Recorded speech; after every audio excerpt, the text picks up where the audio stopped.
She's running again.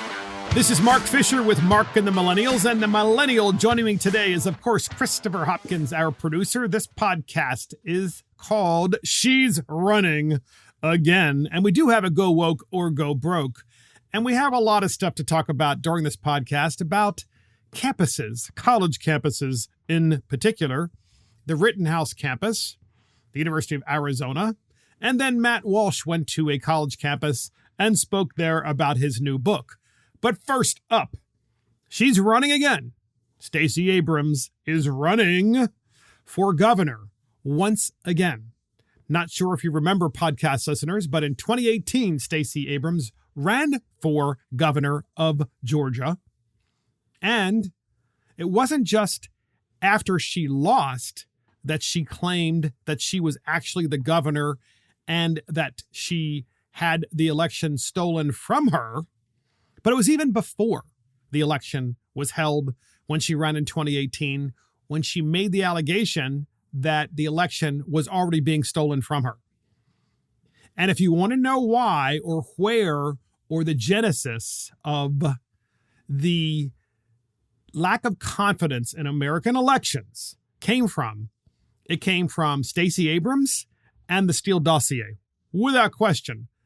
So Stacey Abrams, Miss Divide and Conquer, right? Someone who comes off incredibly angry and is angry for a whole variety of reasons, which she talks about, white privilege and discrimination and so forth. Meanwhile, she has a degree from an Ivy League, and it's hard to understand why she feels like she has somehow been, and she's a national figure.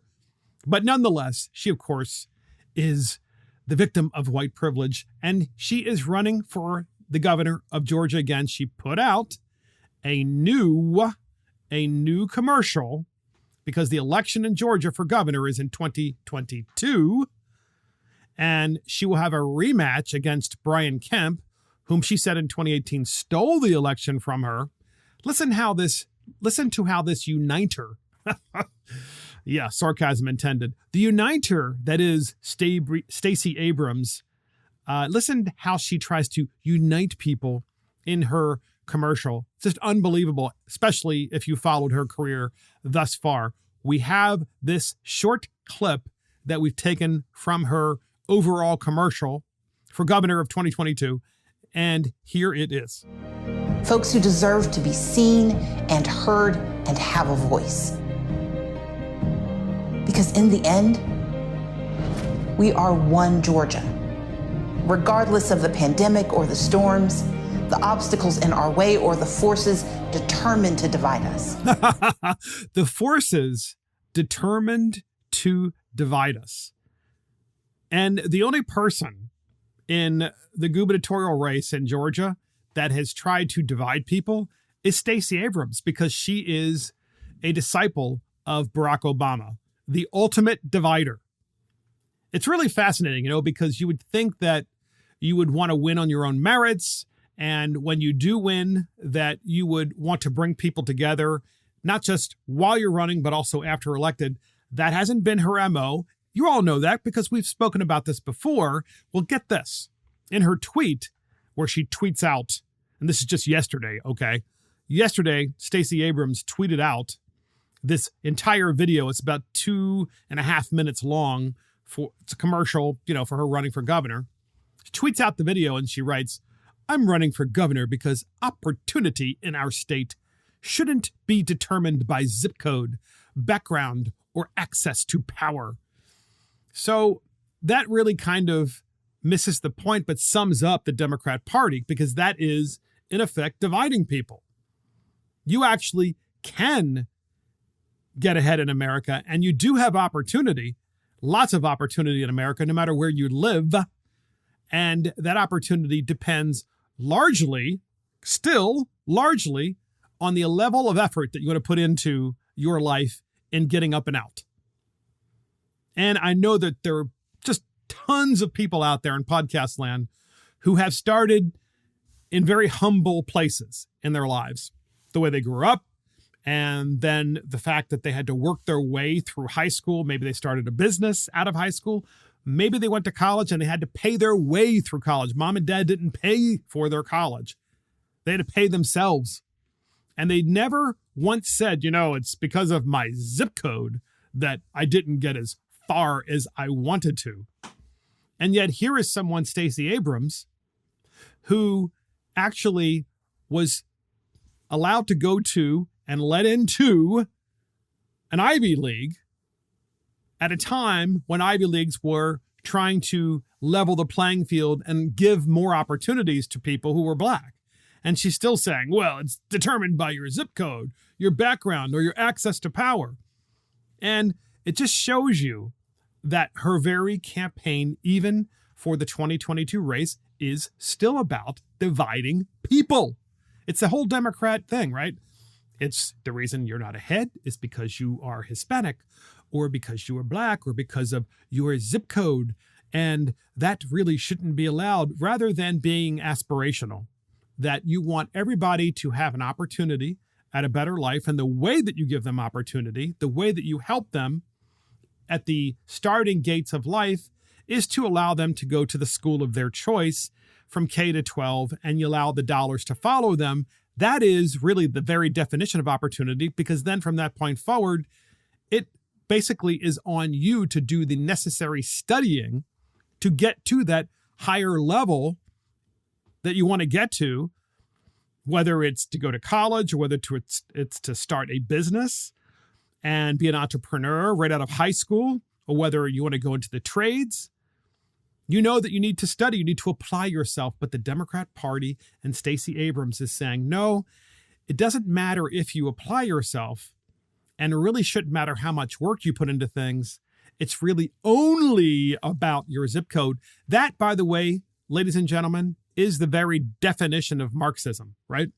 It's dividing people by class, by zip code, because that would be by class. You live in a zip code where people are generally blue collar, or you live in another zip code where people are generally poor, and that is where you will stay forever, is what she's saying. There's no way that you can move beyond that. And so you divide people, and then you put together policy preferences that don't try to level the playing field. Oh, no, not through education. Instead, your policy preferences are redistribution. And then you have, of course, only a ruling class that gets wealthy, and then everybody else is poor. Well, in the Daily Caller, Stacey Abrams announces campaign for Georgia governor. Stacey Abrams, the former Georgia Senate minority leader and 2018 Democrat nominee for governor, announced Wednesday that she would seek the post again. Her candidacy sets up a likely contentious rematch between her and Republican Governor Brian Kemp, nearly 4 years after she narrowly lost her bid in one of the nation's most pivotal battleground states after allegations that Kemp, then the Secretary of State, was suppressing minorities' ability to vote.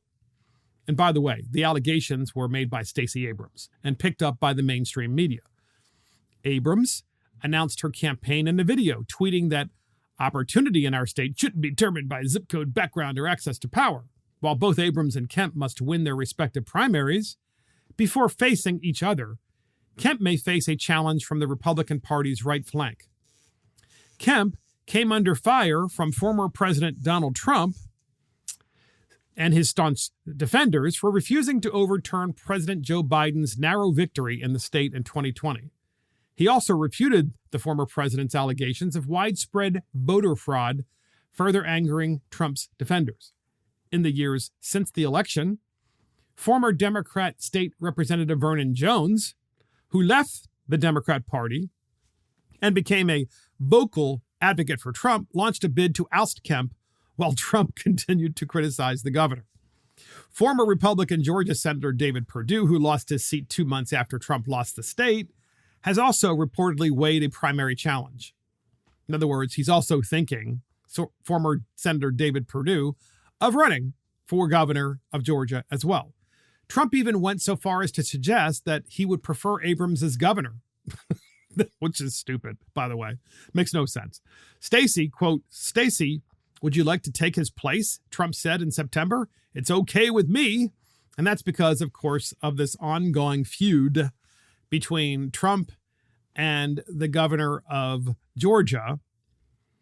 And that feud, of course, is over the election in 2020, where there were allegations of massive voter fraud. And also, since then, you have Georgia cleaning up a lot of their voting rolls and making sure that you have to have voter ID and eliminating this idea of having mass mail-out ballots. Look, that happened across the country. We've talked about that. You've heard that a million times from many different places. But it doesn't miss the fact that there was video, as you all recall, in Atlanta, whereby there were individuals scanning voters' preferences, the actual ballots, scanning the ballots after hours when no one was there. And so that is somewhat suspect, as you might, and that has been looked into by many people, including the state, and the state then passed a law with a series of updates and changes to their election rules and regulations to make sure that those things don't happen again. And nonetheless, you have this ongoing battle between Kemp and Trump. And then you have Trump saying Stacey Abrams, he hopes that she wins, which is really, quite frankly, it's kind of silly because we really don't want Stacey Abrams to win, because then what you have is an individual who is going to further perpetuate racism. So in this Daily Caller comment section, it says, here's one comment from Lucy Lynn. Can't imagine Abrams doing anything good enough to make her electable. Voters need to put aside skin color and gender and get candidates that actually care about their state and the constituents. Abrams isn't one of them.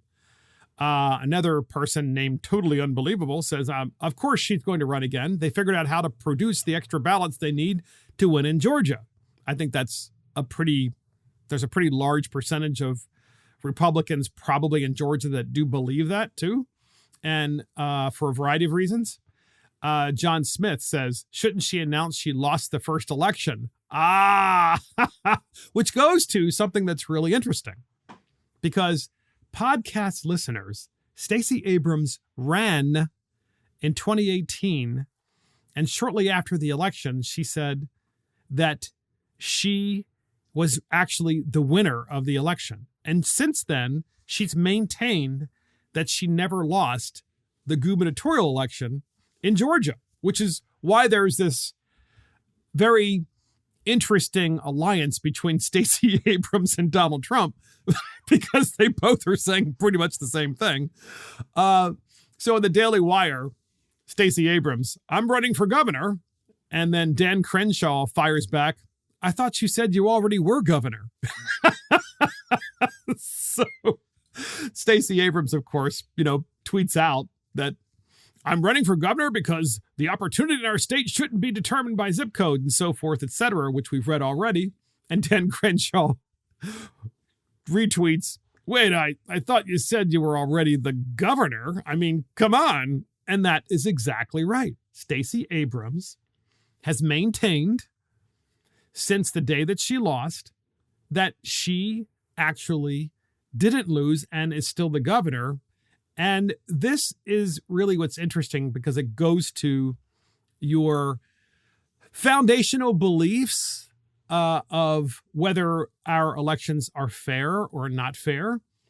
And it doesn't help, of course, when you have a candidate that just says, well, it wasn't fair. What helps is to strengthen the election laws, which they, by the way, podcast listeners, no matter what you think about this issue, this is the case. It is indeed the case that in Georgia, they did strengthen the election laws. In other words, you got to have voter ID.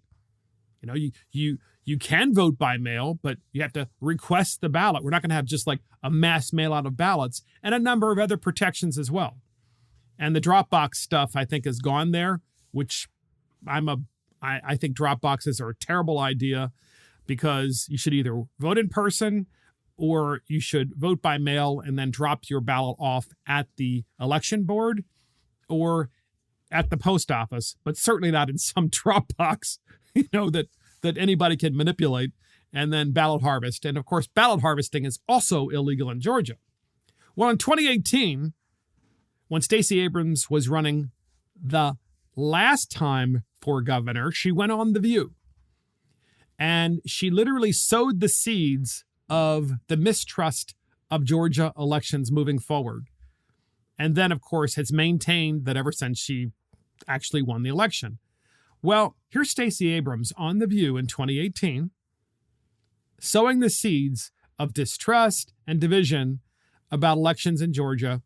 And we have that clip, and here it is. The race for Georgia governor is in the national spotlight since Republican candidate Brian Kemp was sued for voter suppression. And we're joined via satellite by the woman who wants to be the first black female governor in U.S. history, Stacey Abrams.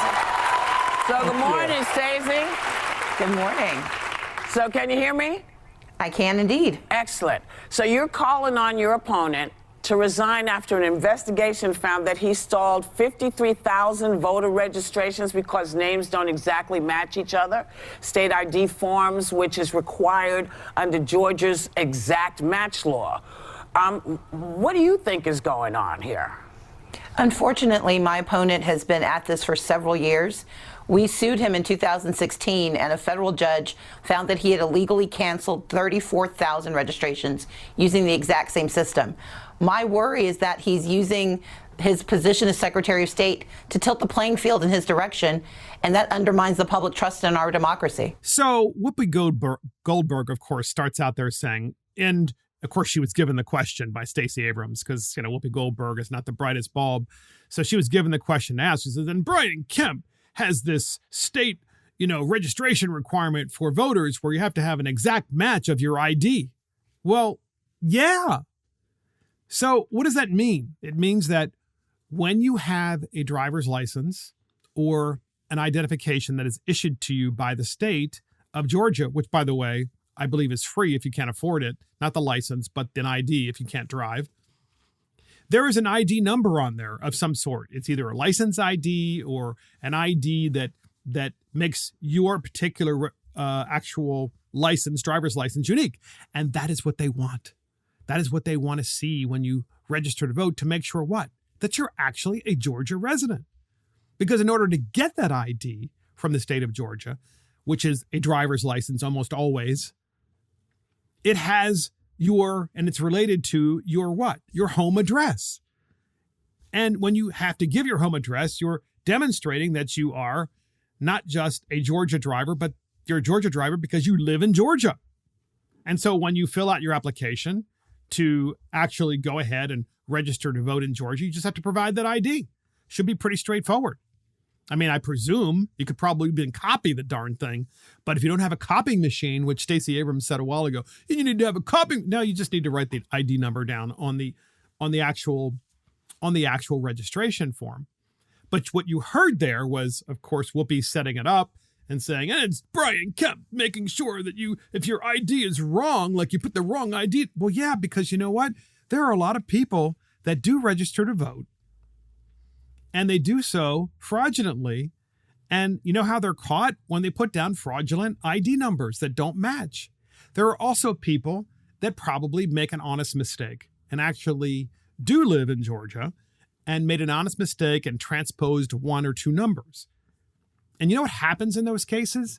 Almost always, the state election board will call you and they'll ask you to perfect it and give the proper information, or they'll just notify you by mail and say, hey, we have this. We think, you made a mistake because we're sending it to this address for this person. We want to make sure that you actually filled out this application and that someone else didn't fill it out for you. And can you just verify that for us? That's the proper way to verify voters. It is. It just kind of makes sense when you really walk through this, because you think of all the scenarios of how to cheat and to register to vote in a way with a bogus address. And that was of great concern in the 2020 election, especially in the two Senate runoffs. And then you have Whoopi Goldberg and Stacey Abrams say, oh, it doesn't matter. It shouldn't really be required. We shouldn't have to register to vote.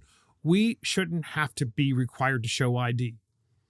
And while we've talked about this many times before on Mark and the Millennials, the difference is that this individual, Stacey Abrams, is probably the most famous and notable member of the Democrat Party, and certainly the one with the biggest mouth, and it is just a big mouth, out there telling people about how unfair elections are in what now is, and what appears to be, a pretty important swing state, which is Georgia, which is sad to say. And the Democrats want to make sure that it turns completely blue by getting rid of voter ID and voter integrity laws. And that's exactly what they do in blue states. My home state, by the way, we don't require voter ID. Think about that. We don't require it in my home state. It's a blue state. It's a reliably blue state. And as soon as the Democrats figured out that if you got rid of voter ID, that it would make it even more reliable, that's what they did. As soon as they realized that they could gain more advantage by doing mass mail-out ballots, they did that. As soon as they realized that they could ballot harvest by putting out the actual drop boxes and then expanding the drop boxes, they did that. And then they expanded the drop boxes again. And so we've seen this before, but Stacey Abrams, podcast listeners, we like talking about her because she is probably the number one person in the nation who divides people and then tries to get rid of all of these kinds of mechanisms that actually will restore our faith in elections. And yet she's on the one hand over here saying, well, the election was stolen from me, but I don't want election integrity measures to be in place. And then that, of course, underscores what the entire Democrat Party thinks about voter integrity. And that is, of course, Stacey Abrams is running again. So next up, podcast listeners, we have this hilarious story about Matt Walsh. You may have seen this, part of this story at least, just part of it, where Matt Walsh talks about his new book. It's a children's book that he wrote. But what you haven't seen is the fact that Matt Walsh spoke at a university. And this just happened a couple days ago. Spoke at a university, and he was invited to speak to a group, I think maybe with the Republican group or the Young Americans for Freedom, one of these groups. And then, of course, there was this massive, very large protest outside because the individuals were very angry and triggered by Matt Walsh's book. So Matt Walsh, if you don't know already, is a podcaster. He's affiliated with the Daily Wire. And he is famous for really doing some funny things, kind of in your face funny things, especially. For example, in the Virginia gubernatorial race, when Loudoun County, Virginia, decided that you couldn't testify in Virginia in front of the Loudoun County School Board unless I think you had a child in the system or something like that. You had to have a child registered. And he did something to make himself qualify so he could then, forgotten what it was. Do you remember, Chris? He did something to make himself qualify so he could actually testify in front of the Loudoun School Board, which made it hilarious, which made it absolutely hilarious. And he's doing the same thing with his children's book. So first, we're going to set this up with the children's book itself. Matt Walsh's children's book sells out on Amazon in the matter of hours. By the way, it's now #1 on Amazon. And the book is called Johnny the Walrus. Johnny the Walrus, which is a children's book, penned by the Daily. You got that on that? What did he do again? He rented a Loudoun County home to speak. That's what it was. Yeah. So in Loudoun County, in order to speak in front of the school board, you had to have a home in Loudoun County. So what Matt Walsh did was, he's not a Virginia resident, certainly not a Loudoun County, Virginia resident either. He rented a home so that way, and the home was in Loudoun County, and it was a legitimate lease and a legitimate rental, and that enabled him and gave him standing, since Loudoun County School Board changed the regulations about who could testify in front of them. That enabled him to have standing so that he could testify in front of the school board and talk about the crazy stuff that they're teaching in the Loudoun County school system. And as you know, the election turned out quite well for Glenn Youngkin, in large part because of the national exposure of Loudoun County and the kind of crazy stuff that they were teaching in their schools. Among those things, of course, transgenderism and allowing transgenders to use whatever bathrooms they want, as if children have the ability to make that decision for themselves, which of course they don't. That's why we call them children. So again, Matt Walsh writes this Johnny the Walrus children's book. This is brand new, and it's penned by the Daily Wire host Matt Walsh, and it's already sold out on Amazon mere hours after its publication. The book, which tackles the issue of radical transgender ideology foisted on children, hit the #1 spot on the Amazon Movers and Shakers list early Tuesday, and soon became the overall 4th best-selling book on the site. That's pretty extraordinary because it's a children's book. The success of the book proves, it's quote, the success of the book proves that people are tired of the children's book market being dominated by left-wing propaganda, Walsh, a fierce cultural warrior on the right, told the Daily Wire. Quote, also, it indicates perhaps that there is a mostly untapped interest in walruses, end quote, he snarked in the true Walsh fashion. Posting on Twitter Tuesday, Walsh added, quote, folks, we did it. My fanciful tale about a trans walrus is now in the top 5 on Amazon. I shall henceforth be known as best-selling children's author Matt Walsh. And then he has, of course, underneath that, what the book costs and where you can buy it. So the book, this is the funny part, the book features a young boy named Johnny with a wild imagination. The child envisions himself as many things, including a walrus. His progressive mommy knows that her boy is a boy, but becomes pressured by her friends on social media to treat and transition her child to live his true identity as a walrus.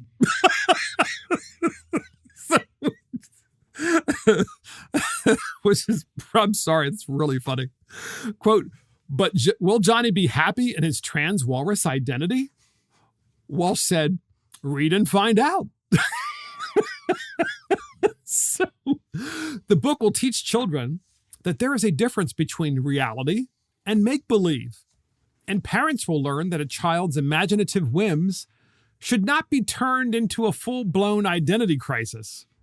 The podcast host explained, there are dozens of children's books brainwashing kids into the gender identity cult where they are taught that identity is malleable and biology is meaningless, Walsh asserted. The book is meant to be an antidote to that madness. If you'd like to reserve your copies of the quick-selling book, you can go, of course, online at Amazon. That's kind of the end of the article. But here's the thing. It's not just that Walsh wrote this book to be satirical about progressive moms and or progressive dads who don't understand that they are actually the parents, and that when you have a child and your child is playing make-believe, or your child is engaging with a group of people that you don't necessarily want them to hang out with, and then your child's like, hey, I think that I'm going to wear a dress today and I should go into the woman's room. You know, you're a parent, you're the adult, and you can still underscore the idea that there are only 2 genders. And, well, that's kind of what happened next. And here is the part that is equally funny and tells you about the state of America's university system, higher ed system. So also, Matt Walsh, he greets scores of protesters outside St. Louis University, and he poses one simple question. So, and this is about his book. So Matt Walsh was invited to speak at the university. He goes to the university to speak and in part talks about his book. That's really one of the reasons he was invited, to discuss the new children's book and what it's about and why he wrote it. And here's the article. Daily Wire, and we have the clip too. You're going to love it. Daily Wire host Matt Walsh confronted scores of demonstrators protesting his lecture in St. Louis on Wednesday night. A crowd of anti-Walsh protesters demanded the Daily Wire host and best-selling children's book author cancel the event. A speech for students of St. Louis University said, the protesters blocked the street immediately outside the venue and chanted slogans such as, hey, hey, ho, ho, Matt Walsh has got to go, and Black Lives Matter. I mean, yeah, real creative, guys. Remember, Matt Walsh was there to speak about his children's book.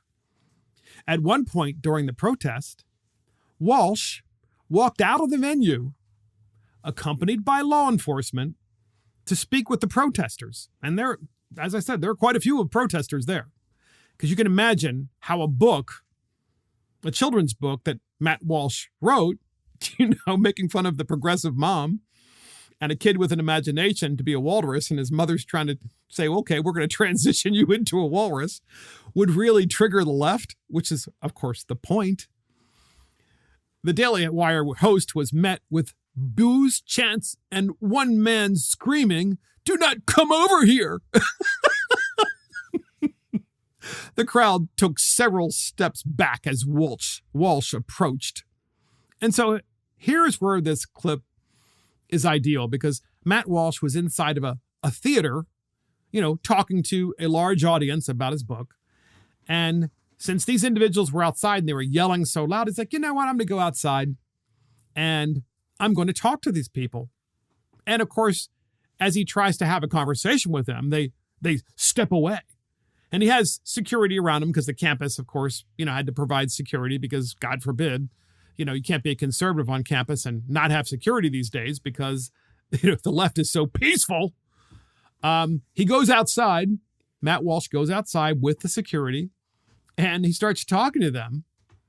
And it's extraordinary because he tweets out, and we're going to play this clip, but he tweets out, Walsh does, I went outside to say hi to my protesters and give them a chance to answer one question.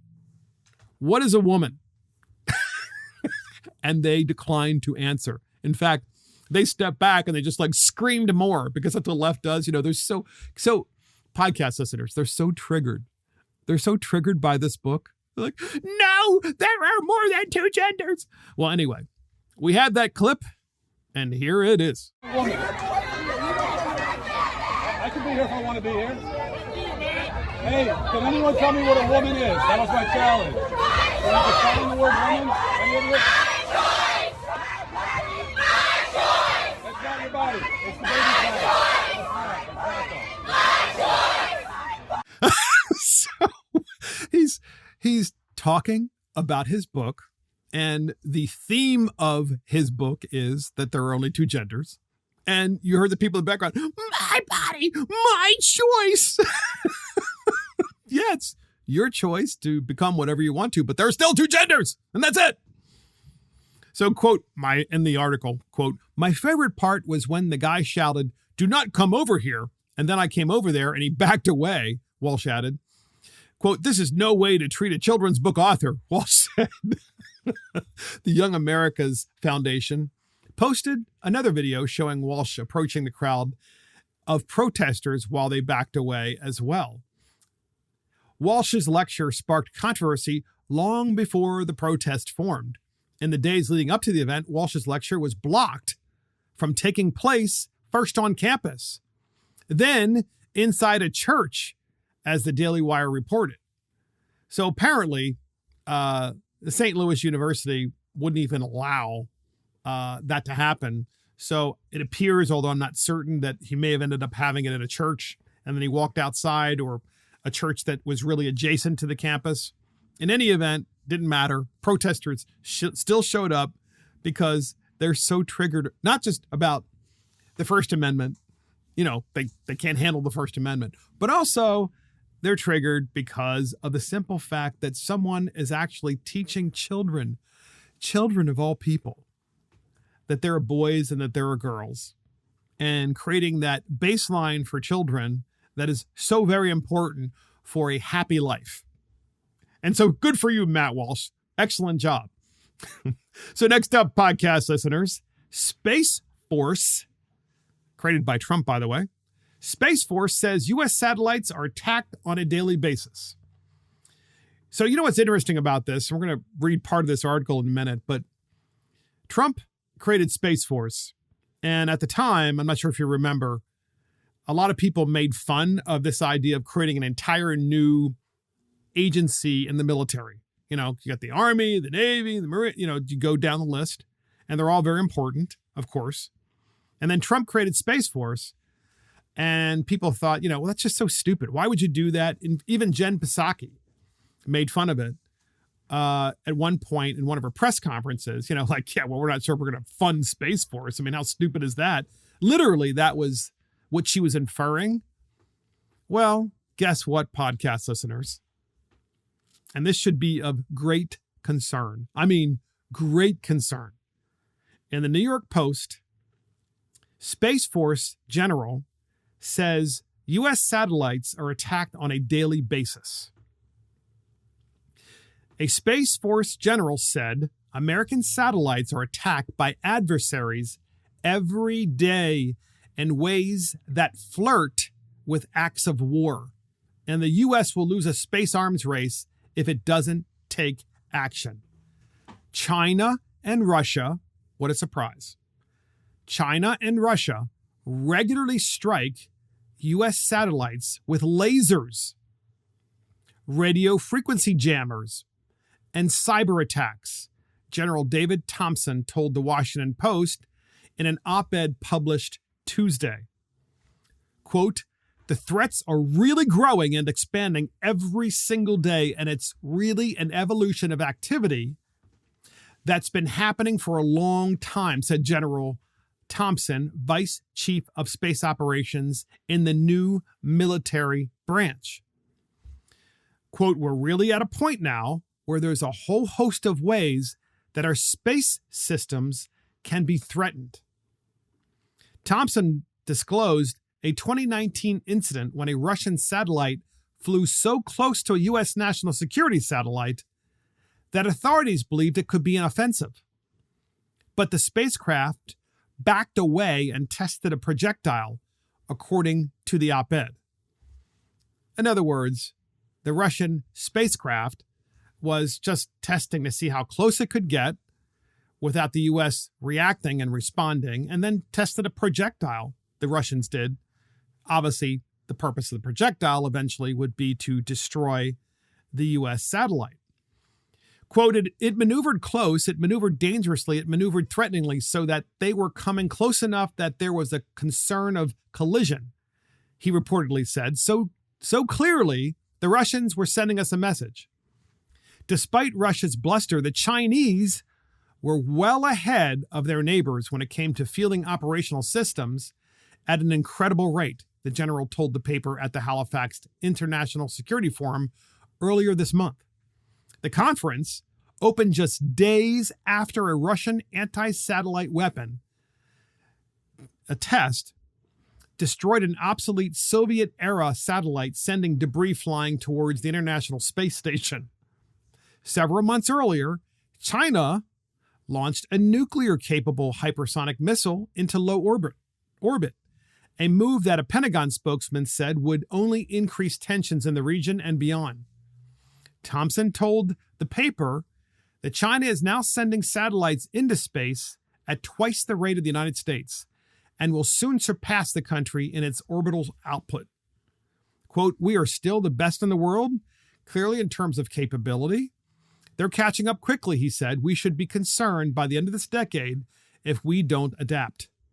The White House was reportedly reaching out to Beijing to negotiate international rules for cyberspace and space, as well as nuclear arms control, but Chinese officials rebuked the diplomatic effort, according to the editorial, which argued that the United States had to be more vigilant above the atmosphere.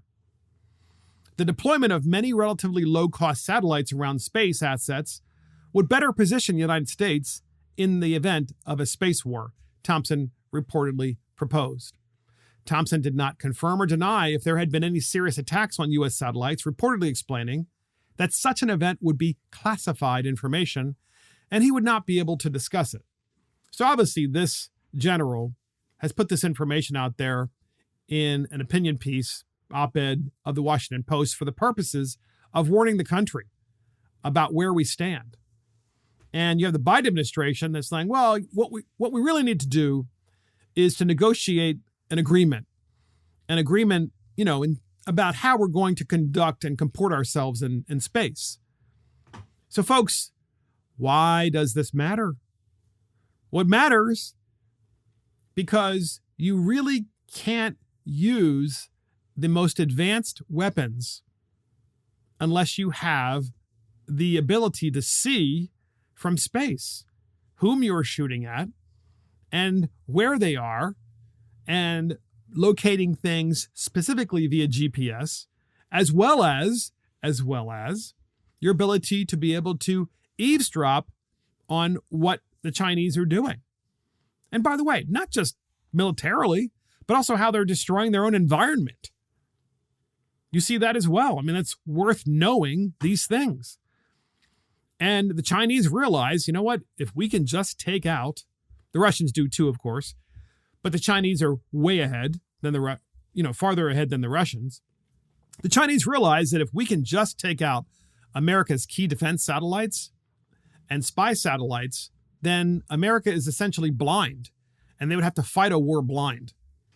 And literally, that would completely end the reign of the United States as the only country in the world that can be a check and balance with China. And they know that, and they're all in. And yet we have an administration now, the Biden administration, that's like, yeah, this can all be fixed with an agreement. No, actually, it can't be fixed with an agreement. I mean, if you want to enter into an agreement, by all means do so.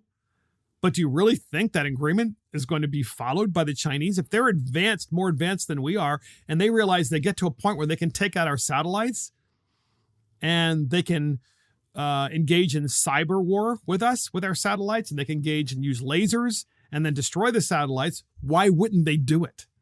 Right? Because they haven't killed a single American. They haven't killed anyone. What they've done is they've killed our ability, though, to defend ourselves moving forward. And then we are at the beck and call of the CCP. This is important stuff, podcast listeners. I mean, this is something that should be on the front page of every newspaper, and we should all be concerned that the president of the United States is Joe Biden, because he's the guy that we have to trust. You know, between he and Hunter, how compromised they are with the Soviets. I still like to call them that because of their leader there. But with the Russians and also with the Chinese, the Biden administration, Biden himself and Hunter are so compromised, and Biden's brother, with the Chinese, that they don't care. They don't care. I mean, they're not going to be fundamentally in trouble or fundamentally altered in the way they live if the Chinese take over. No, they're not going to change the way they live. It's you that'll have to change the way you live, because Biden will just be part of a future, President Xi administration. And you might think, oh, Mark, you're going too far. I don't think so. This is an epic battle that we're in. And if you have a general of the Space Force, podcast listeners, saying that the Chinese are regularly on a daily basis attacking our satellites with cyber weapons and lasers, then I'm pretty sure that those are acts of war. And we need to do something meaningful to stop it. So next up, podcast listeners, we have Go Woke or Go Broke. Yeah, talk about campuses. Go Woke or Go Broke. Arizona State University students seek to ban Kyle Rittenhouse. Can't make this stuff up. Well, of course, Kyle Rittenhouse wants to attend Arizona State University, but he technically is not actually physically there attending. Yet, in Fox News, they're reporting that Arizona State University students protest killer Kyle Rittenhouse because he might be a possible student. Students at Arizona State University angrily chanted, "Killer Kyle off our campus," as they marched through the school grounds protesting the possibility Kyle Rittenhouse could attend classes there.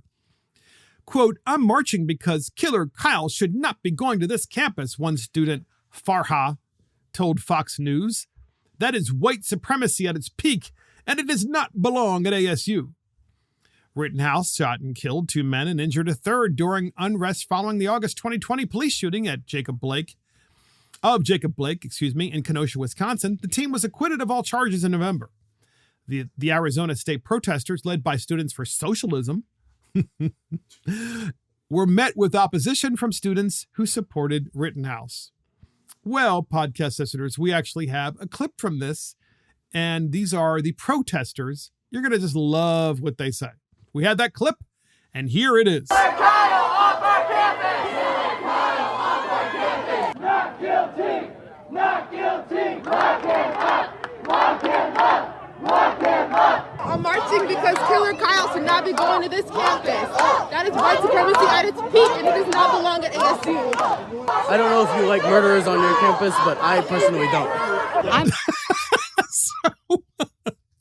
This is what's happening at America's college campuses. First, you heard earlier in this podcast, Matt Walsh talking about his children's book, and now you have Kyle Rittenhouse, who isn't even there, right? He's not physically on campus, and they're already protesting.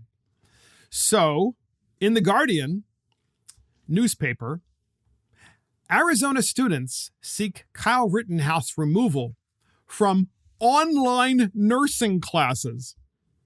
Do you understand how silly this is?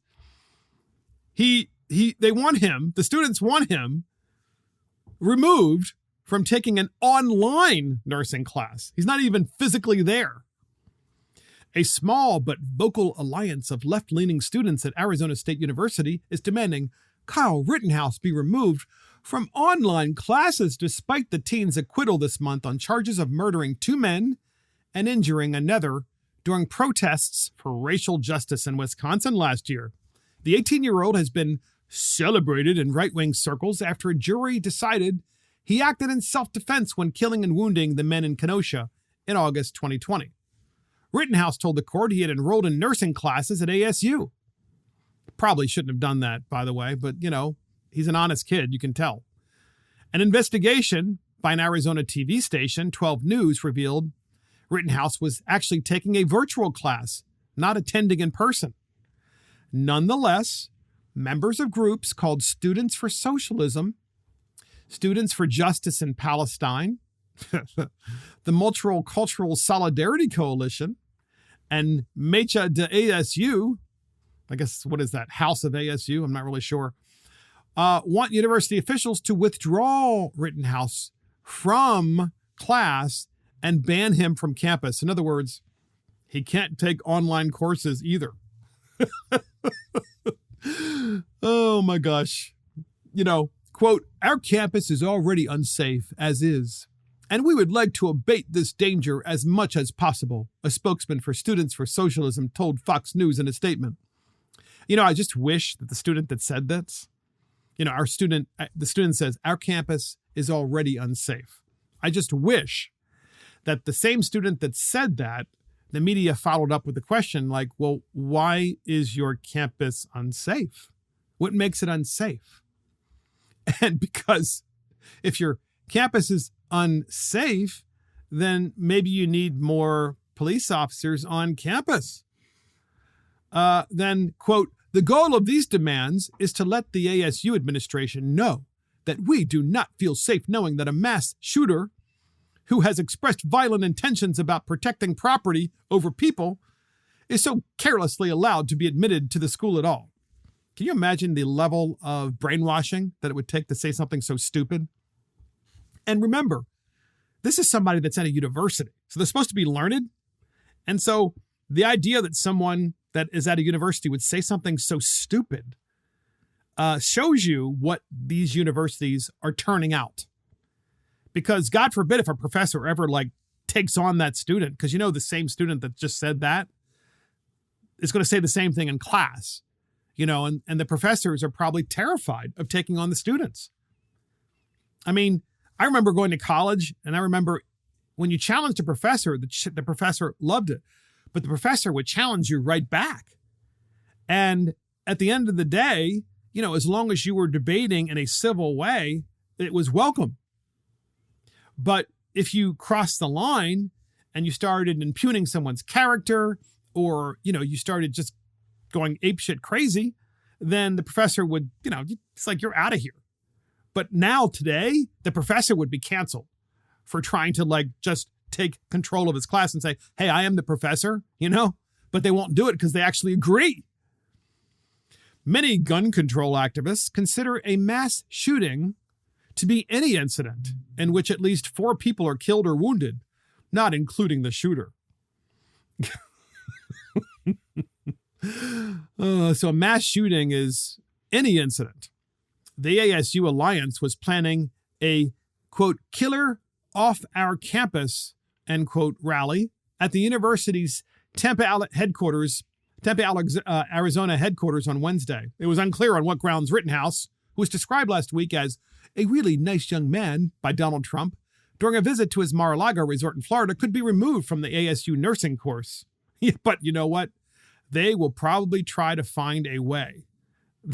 They will probably try to find a way, the students, to get rid of him. And then also, in the Daily Beast, and you're going to love the difference in the other media outlets like the Daily Beast, it says, ASU students want Kyle Rittenhouse booted from online nursing class. And this, of course, is, equally biased as you would certainly expect. But that's not all that Kyle Rittenhouse is having to put up with in this Go Woke or Go Broke segment. This is equally go woke or go broke in the Rittenhouse matter, namely Levi Strauss, and this is in Blaze Media, Levi Strauss and Best Buy offer counseling to employees distressed over Rittenhouse acquittal, including a session with racial trauma specialists. God, this is great. This is great stuff. After Kyle Rittenhouse was acquitted of all charges from the Kenosha shooting, Best Buy and Levi Strauss have offered their employers, reportedly, counseling that if they're distressed over the verdict. Levi's offered a session with a racial trauma specialist for workers distraught over the acquittal of Rittenhouse, who is white, shooting 3 white men who assailed him.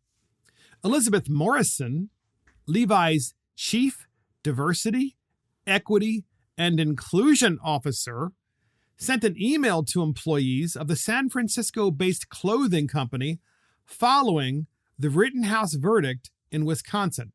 So podcast listeners, you have a person whose job it is at Levi's. She's the chief diversity, equity, and inclusion officer, and she found it necessary in a corporation that makes clothing to send out an email to the employees because she found it compelling to do so because she felt she had to respond to the Rittenhouse verdict to employees of a clothing company? What does that have to do with making clothes? What does it do with making your job, doing your job? Nothing. It has nothing to do with it. Nothing. Quote, with the news that Kyle Rittenhouse was not convicted in the shooting of 3 individuals, 2 of whom lost their lives during racial justice protests last year, this is a difficult day for many, the email read. So this is what she wrote. I have to read that again. Quote, with the news that Kyle Rittenhouse was not convicted in the shooting of 3 individuals, 2 of whom lost their lives during racial justice protests last year, this is a difficult day for many, she wrote to the employees of Levi Strauss. Racial justice protests? Those were protests? They destroyed an entire small town, small city? Protests? Quote, the pain and trauma of race, identity, and belief-based tragedies is a reality that many of us are struggling with on an ongoing basis, Morrison stated of Levi Strauss. It can feel physically, mentally, and emotionally draining to continue to relive these moments, And I want you to know it's okay not to be okay. Jeez. You know, they should just take her right off of Levi Strauss and send her to Arizona State University and talk to those poor little snowflakes, or the snowflakes in St. Louis University and talk to them. You know, it's like, my body, my choice. Quote, to help promote safety, sharing, and to encourage healing, I'll be hosting a fireside chat and Q&A with Dr. Jamila Codrington, a licensed psychologist and racial trauma specialist, in early December. The diversity, equity, and inclusion head of Levi Strauss wrote, Dr. J and I will talk about the mental and physical impacts of back-to-school social and racial justice events and trauma coping mechanisms during our discussion. What is back-to-school social and racial justice events? What is that? And what does that have to do with making clothes at Levi Strauss? If you're an employee there, why would you stay there? And if you were that triggered by what happened, you know, I'm not really sure what you need to do. Maybe you do need counseling, but why would you want your work people to do that for you? Because I think it demonstrates that you're just not watch MSNBC or CNN. Morrison advised employees pained by the verdict to seek a trained counsel. She also recommended workers use resources to help impact social justice, equality, and drive positive change, including getting educated and informed on the issue of gun violence and reaching out to your elected officials to let them know just how important common sense gun laws are to you. Now, what's interesting is this same DEI person at Levi Strauss never spoke up and never sent out an email about the vast amount of people during 2020 who were either had their businesses burned down, destroyed, looted, people raped, people killed, police officers attacked by these mobs of so-called peaceful protesters. And this demonstrates to you why we're going to have more of this. You're going to always have more, always going to have more of these bad riots, as long as we have a media that is incapable of calling it out for what it is, and as long as you have diversity, equity, and inclusion people that basically give a pass to people that are doing these awful things. By awful things, the people who are actually out there rioting and looting and stealing $950 worth of stuff in San Francisco and breaking windows. And it's like, oh, here's a citation of, it's a $100 citation, just pay that and take your $950. Well, great. I just netted $850, Wow, what a business opportunity that is. And that is Go Woke or Go Broke. ASU students seek to cancel Kyle Rittenhouse. And that's it for Mark and the Millennials. Thank you for joining Mark and the Millennials. This is Mark Fisher. Thank you to our producer, Christopher Hopkins. Check us out on iTunes, Spotify, YouTube, Facebook, Twitter, Parler, Rumble, and our website. See you next time.